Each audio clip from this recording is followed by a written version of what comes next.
안녕하십니까. 생활밀착형 뉴스 지향적 투자를 하는 바른시원아입니다.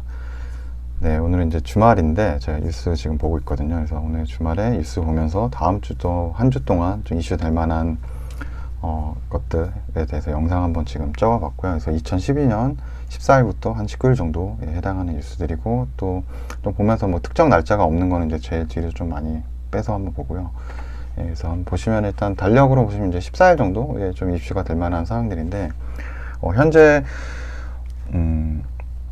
이제 코로나 확진자가 이제 1000명이 넘어갔죠. 이제 처음으로 이제 국내에서 4자릿수의 이제 확진자가 나온 거고, 지금 이제 뭐 600명대 넘었다가 900명대로 늘고 지금 1000명대가 늘는데 이게 지금 폭발적으로 계속 늘고 있거든요. 예, 확진자가 계속 늘어나고 있어서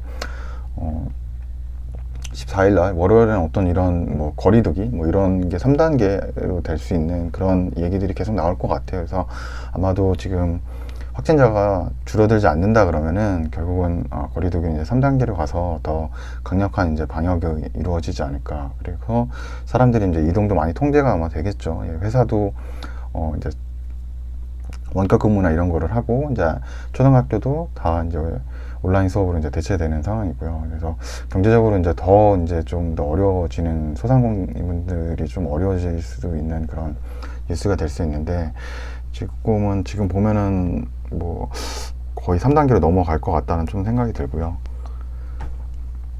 그래서 또 이제 14일에도 이제 같이 챙겨볼 게, 이제 미국에서 이제 그 파이자 백신에 대해서 이제 14일부터 접종 이제 시작한다고 나오더라고요. 그래서 미국에서 이게 일자별로 한번 보시게 되면은, 원래는 이제 11월 8일이죠. 예, 지난 화요일 날, 그때 이제 영국에서 백신 접종이 먼저 시작이 됐고, 그리고 이제 11일 날, 금요일 날에 이제 미국 FDA에서 이제 화이자 백신을 이제 긴급 승인을 했고, 이제 12일이죠. 예, 12일 예방 전문 자문위원회 ACIP라고 그래요. 이제 CDC, 이제 질병예방센터, 질병예방센터에서 이제 자문기구인 이쪽에서 이제 허락을 한 거죠. 12일 날. 그래서 아마 투표를 했는데, 이제 기권표 빼고는 거의 100% 이거를 이제 지금 빨리 진행해야 된다라고 긴급하게 이제 결정이 된 거고, 지금 보시면은 이제 전국적으로 배송지에 지금 145개 배송지에 백신이 도착돼 있어서 16세 이상부터는 이제 14일부터 이제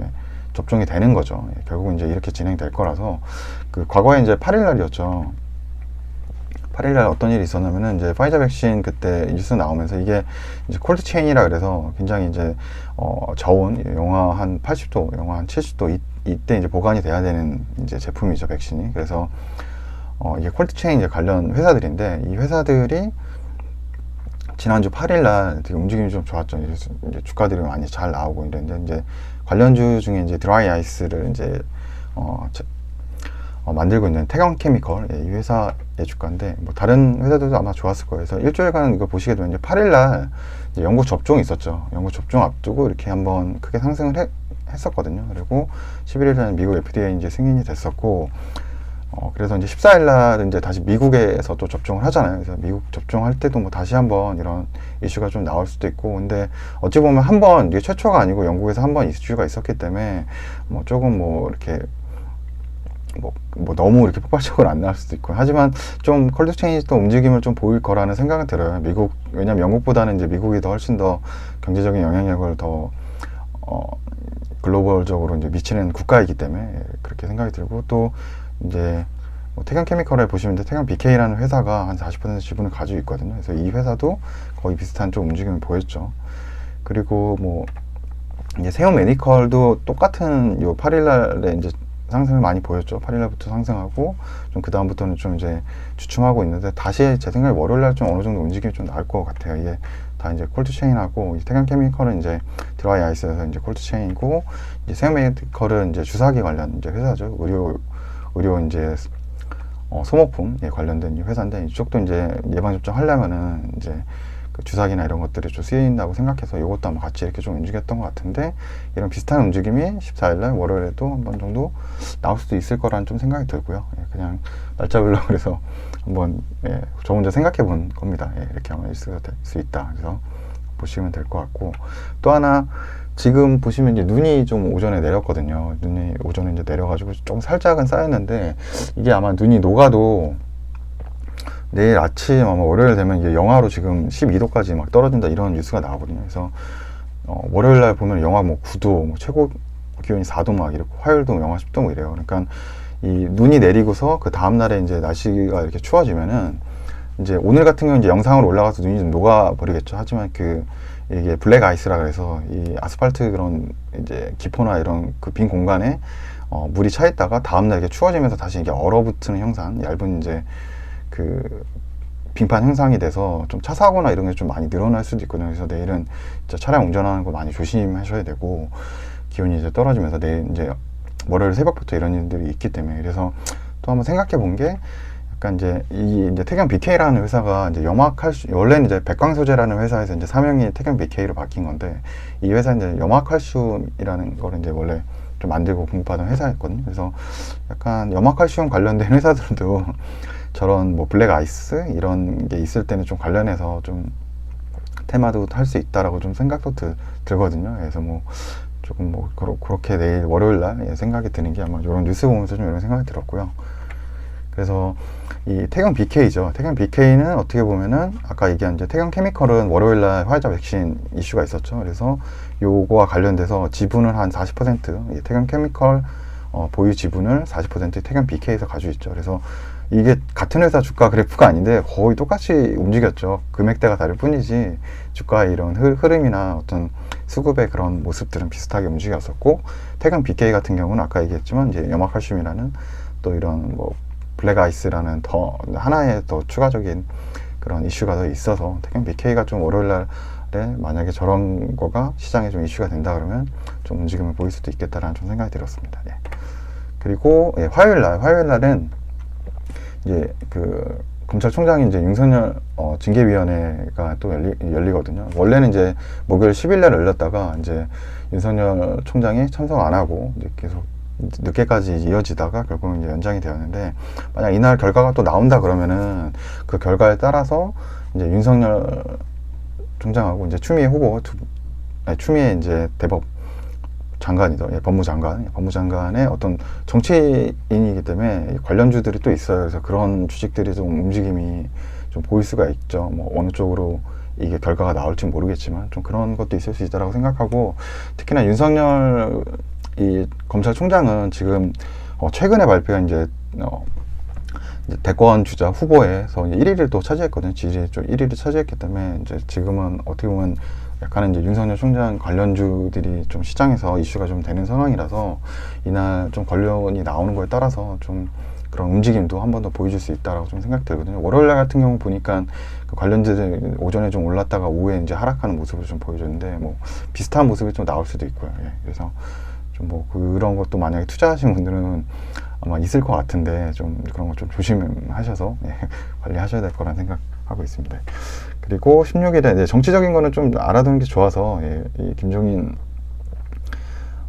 이제 비상대책위원장, 국민의힘 비상대책위원장이 뭐 이제 사과 연설을 한다고 하죠. 이제 전 정부에 대한 어떤 그런 것들. 이제 요거 하는 이제 이유는 이제 내년도 이제 보궐선거가 있거든요. 보궐선거가 있는데 이제 가장 큰 건 이제 서울시장 후보에 있어서 어떤 이렇게 좀 뭐 국민의당에서 좀 이런 사과도 하고 이러면서 전 정부에 그런 걸 하면서 어떤 이제 표심을 좀 다지고 이런 부분들이 좀 있을 거라 생각을 해요. 그래서 이제 서울시장 후보하고 이제 아마도 이제 보궐선거도 언젠가 이슈가 한번 좀 나올 것 같은데, 지금은 이제 한 뭐 박영선 후보, 그다음에 뭐 나경원 후보, 뭐 오세훈 후보는 또 뭐 지금 대선 주자에도 좀 이제 지지도가 좀 나오고 있는데, 만약에 서울시장으로 해서 또 나온다고 뭐 하거나 뭐 이렇게 하면 또 대선 쪽에서 빠지게 되겠죠. 그래서 뭐 이런 관련돼 있는 또 박영선 후보 관련돼 있는 그런 주식들도 있더라고요. 또 그래서 뭐 그런 것도 좀 움직임이 좀 뭐 보일 수도 있고 하겠죠. 그래서 서울시장은 아마 이슈가 언젠가 한 번은 또 있을 것 같아요. 그래서 여기 이 지지율 보면서 뭐 좀 관련 회사들, 박영선 후보가 지금 이제 지지율 1위니까 뭐 그런 것도 한번 같이 봐주시면 될 것 같고.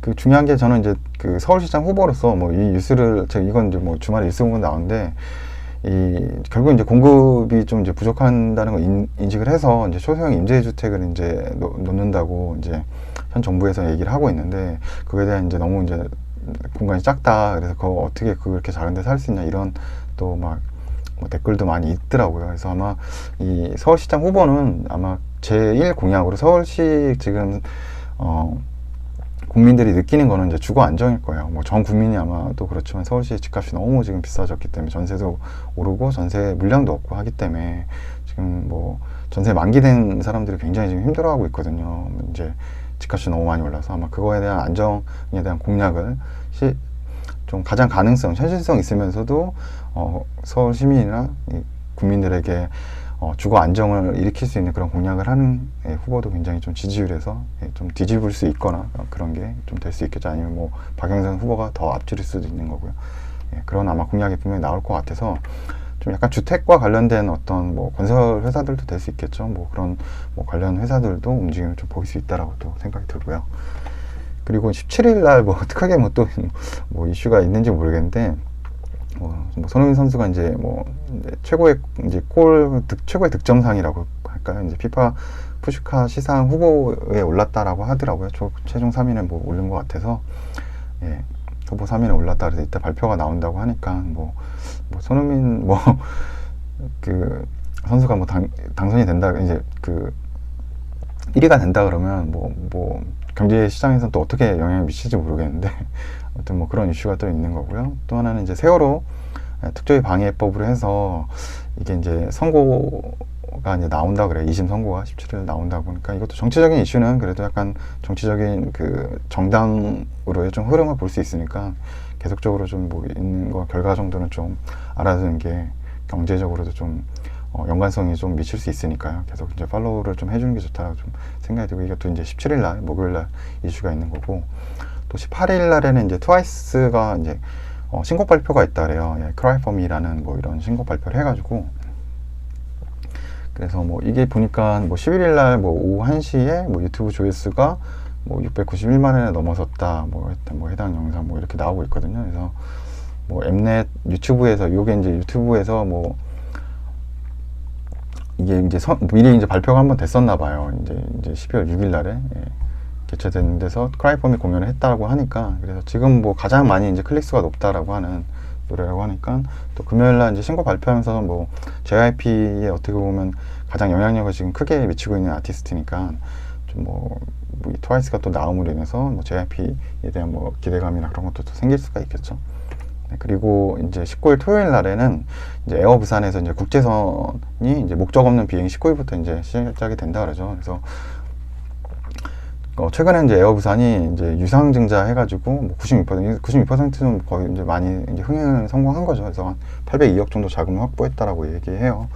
지금 이제 코로나 때문에 이제 항공주들이 굉장히 어려운데, 이제 목적 없는 비행이 그냥 뭐 이렇게 내리지 않고 계속 이제 비행기 타고서 이제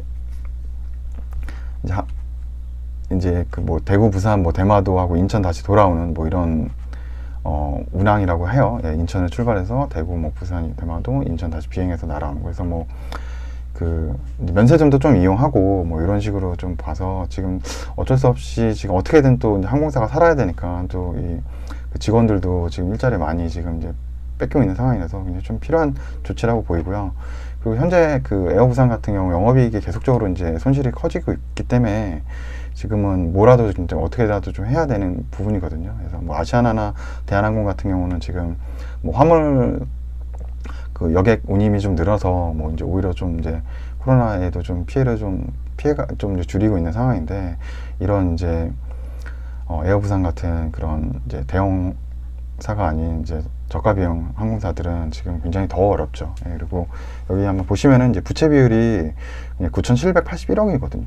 그리고 자본은 213억이고 자본 총계가 9,994억. 그러니까 자산 총계죠. 자산의 대부분이 이제 부채인 거죠. 그래서 부채 비율이 이제 4,584니까 이게 45배거든요. 그러니까 요 자본 총계에서 아마 부채 총계 나누면 45배 나올 텐데, 지금 다행히 이제 유상증자에서 한 802억 정도 챙기면은 뭐 이렇게 하면 1,000억이 넘어가게 되죠. 1,015억 되니까, 그렇게 되면 한 뭐 9배 정도, 부채 비율은 이제 900 정도로 이제 떨어지게 되니까, 이제 부채 비율을 낮추는 이유는 부채 비율이 낮아야지 이제 신용 등급에 그나마 좀 좋은 영향이 돼서 나중에 어디 뭐 자금 조달을 다시 해서 뭐 이자율이 있는 뭐 이제 대출을 하거나 이럴 때도 그 금리가 좀 낮아지니까 그 회사에 이제 영업을 하거나 이제 그런 이제 부채 비율도 그렇고 장기적으로 회사에 더 도움이 되죠. 예. 이런 신용등급을 좀 높여놔야 되는 부분이 있기 때문에 지금은 저는 적절하고 이제 긍정적인 조치라고 봐요. 그래서 에어부산은 어느 정도 지금 이슈로는 뭐 19일부터 비행도 하고 유상증자도 흥행을 했기 때문에 그나마 조금 이제 큰 안 좋은 거는 좀 넘겼진 않나. 앞으로도 큰 안 좋은 건 있지만 지금 뭐 상황이 코로나대가 언제 끝날지 모르지만 그나마 이제 요런 지금 두 가지 뉴스는 좀 그나마 시장에서 좀 좋게 영향을 보여주지 않을까라는 생각을 하고 있고요. 그리고 뭐 특별하게 날짜는 이제 상관없는 건데 뭐 한 3주 정도 이제 기름값이 계속 올랐다라고 해요. 그래서 이제 이제 원유 이제 선물 가격 한번 보니까 뭐 한 40에서 40 정도 했다가 46 정도까지 이제 올라온 거죠. 그래서 지금 뭐 한 15% 정도 올랐을까요? 15% 정도 아마 오른 것 같은데 지금 3주 동안 연속됐으니까 뭐 또 기름값이 상승하면은 뭐 정유 회사들이나 이런 쪽은 또 좋은 거니까 뭐 그런 회사들의 뭐 주가도 한번 볼만할 거고요. 예.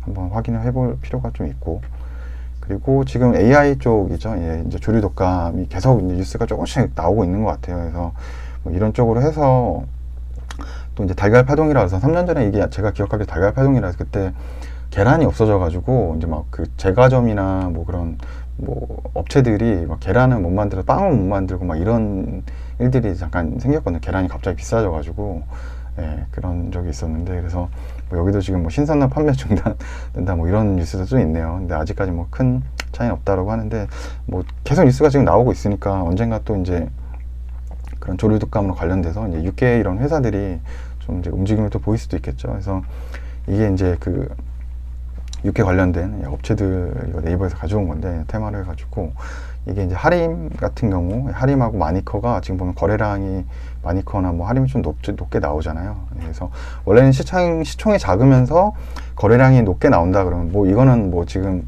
재무제표나 이런 걸로는 투자를 할 만한 상황이 아니니까 뭐 저런 이슈를 하면 단기적으로 움직임들이 있을 테니까 볼 때는 그나마 시가총액이 좀 작은데 거래량이 높으면 이제 더 그게 물량도 안 나오고 거래량도 더 많았다라고 이제 볼 수 있는 거니까요. 그러니까 더 시장에 관심이 많이 갔다고 볼 수 있는 거죠. 그래서 근데 지금 보면 거래량은 우선적으로 이제 마니커나 하림 쪽으로 좀 많이 오는 것 같아요. 그래서 뭐 그런 것 좀 한번 이런 두 가지 회사가 좀 그나마 좀 크게 더 탄력적으로 좀 움직였다라고 이제 볼 수 있겠죠. 예.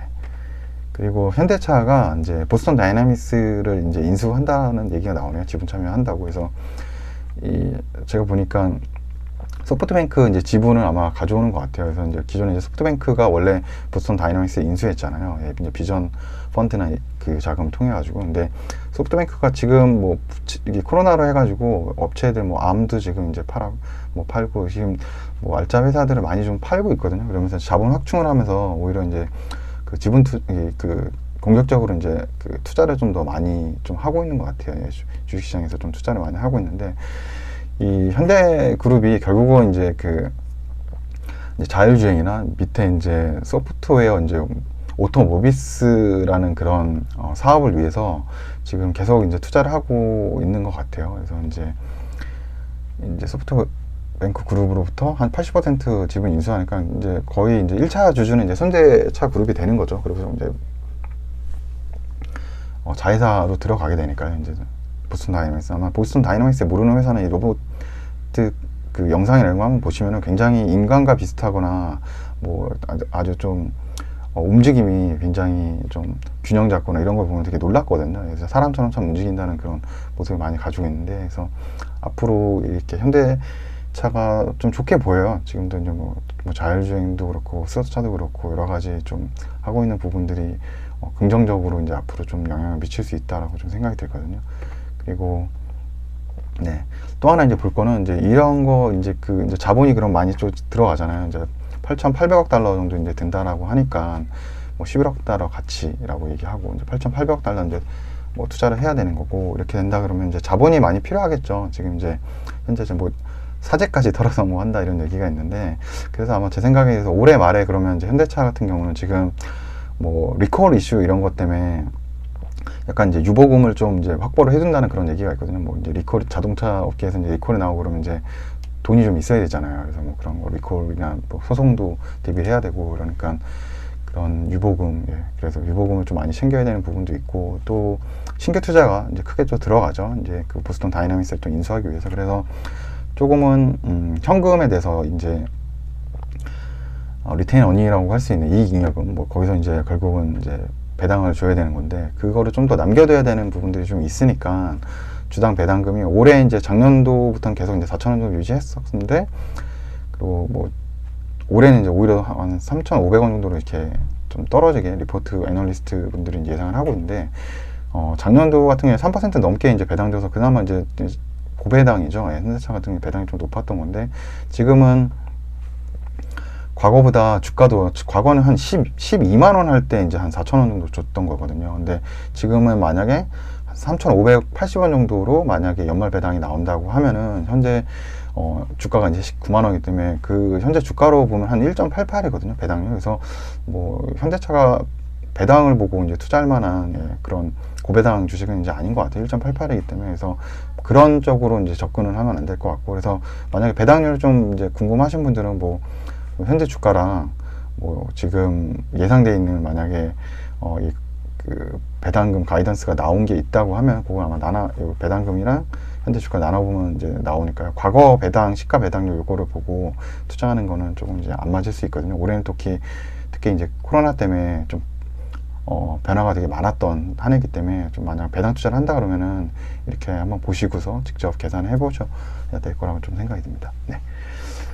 그리고 뭐 이거는 이제 마지막 뉴스인데, 뭐 그냥 뭐 이게 있어. 뭐 후쿠시마 원전 근처로 이사하면 2천만 원 뭐 지급하고, 뭐 창업을 하면은 4,200만 원 지급을 한다고 뭐 이런 뉴스가 나와요. 그래서 참 이거 어떻게 해야 될지 모르겠네요. 이 후쿠시마 원전이 이래가지고 살 수 없는 곳인데, 아무튼 뭐 이런 뉴스도 나왔습니다. 그래서 뭐 한 주간 뭐 이런 뭐 뉴스들이 있고, 뭐 일자별로도 좀 잡아놨는데, 그런 뉴스 지향적 생활 밀착형 그런 투자를 하는 데 있어서 이런 거 한번 계속 저는 이제 뉴스 이렇게 보면서 좀 정리하면서 관련 업체들도 좀 찾아보고 좀 좋아지는 산업도 좀 보고 있으니까요. 정기적으로 올릴 수 있으면 제가 주말에 좀 시간 내서 한 주 동안 뉴스 보면서 좀 챙겨서 영상 만들어 보도록 하겠습니다. 네, 그럼 시청해 주셔서 감사합니다.